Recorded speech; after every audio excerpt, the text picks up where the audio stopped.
स्वागत है आप सभी का हमारे YouTube चैनल नर्सिंग ज्ञान कोश में। मेरा नाम है चंदन और आप देखना शुरू कर चुके हैं जीएनएम सेकेंड ईयर वालों के लिए मेंटल हेल्थ नर्सिंग से कुछ डिस्क्राइब किए हुए क्वेश्चंस को।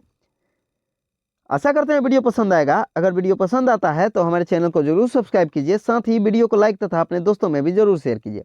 दोस्तों, हम लोग वैसे ही क्वेश्चंस को देख रहे हैं जो कि आगामी परीक्षा की दृष्टि से बहुत ज़्यादा महत्वपूर्ण होने वाले हैं। ठीक है, चलिए बढ़ते हैं आज के पहले क्वेश्चंस की तरफ। आज का जो पहला क्वेश्चन है वो है मानसिक रोगियों के प्रति जो गलत अवधारणा है या भेदभाव है उसी को हम लोग देखेंगे। तो पहला जो कारण है वो होता है मानसिक रोग का कारण दैवीय शक्ति होती है। यानी समाज में ये अवधारणा है कि जो मानसिक रोग से पीड़ित व्यक्ति होते हैं उनमें दैवीय शक्ति मौजूद होती है, जो कि पूर्णतः अशोभनीय है या गलत अवधारणा है। ठीक है, तथा ऐसे रोगी को झाड़ फूंक कर इलाज किया जाता है। ठीक है, जिससे इनका मानसिक रोग खत्म तो नहीं होता है बल्कि बढ़ते जाता है। ठीक है, तो ऐसे जो होते हैं रोगी उनको दैविक शक्तिय रूप बोल के और उनका बरगलाया जाता है। ठीक है, तो ऐसा बिल्कुल नहीं होता है। मानसिक रोगी पे कोई भी दैवीय शक्ति मौजूद नहीं होती है। दूसरा होता है मानसिक रोग अनुवांशिक होते हैं, यानी ये जो होती हैं वो हेरिडेटरी या जेनाइटल होती हैं। ठीक है, या जो मानसिक रोगी होते हैं वो गर्भ से ही या माता पिता द्वारा ही उपार्जित लक्षणों द्वारा ये अपने रोग को प्रकट करते हैं। तो ऐसा कतई नहीं होता है, ये कभी भी हो सकता है।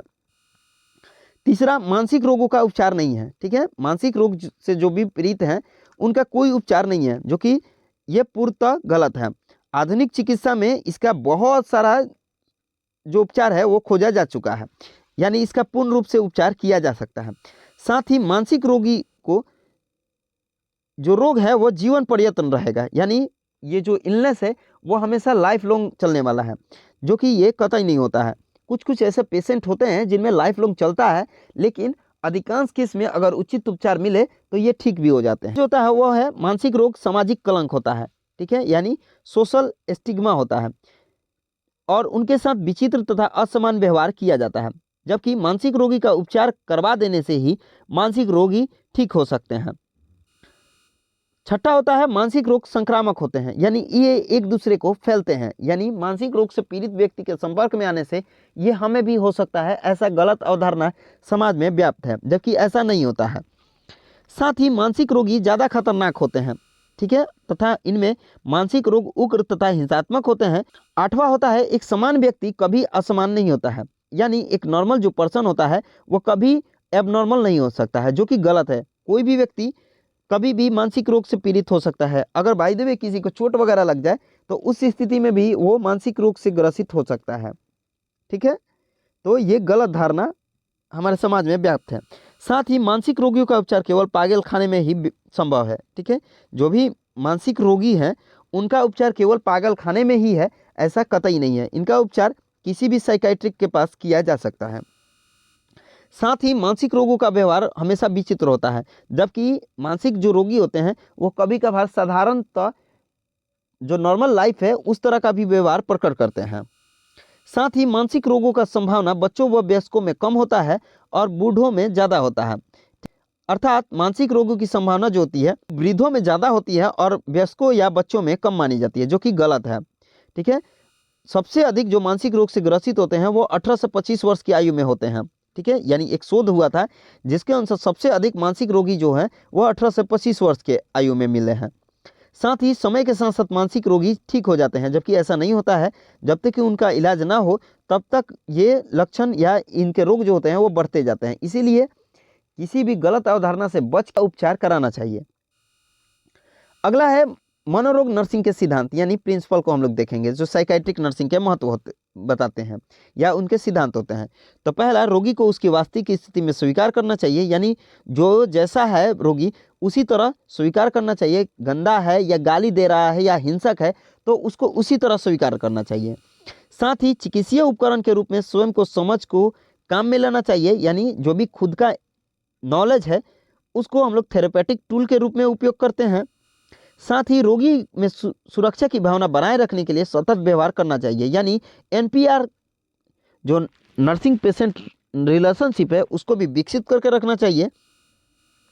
साथ ही रोगी को सकारात्मक तरीके से विश्वास प्रदान करना चाहिए। जैसे भी वो विश्वास करने लगे तो उसको विश्वास दिलाना चाहिए, जिससे उसके ऊपर नकारात्मक प्रभाव न पड़े।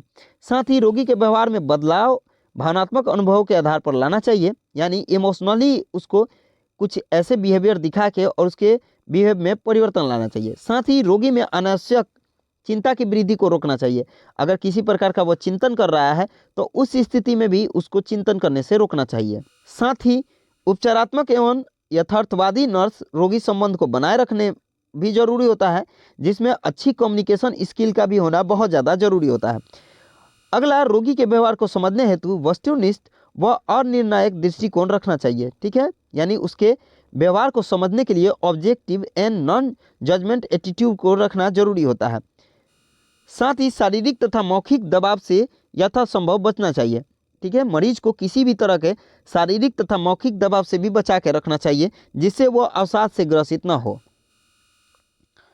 अगला होता है मनोरोग विज्ञान नर्सिंग में रोगी के व्यवहार व उसके कार्यों को समझने का प्रयत्न करना चाहिए। ठीक है, यानी साइकियाट्रिक नर्सिंग में जो भी पेशेंट है उसके व्यवहार तथा उसके रोग को समझने का कार्य करना चाहिए।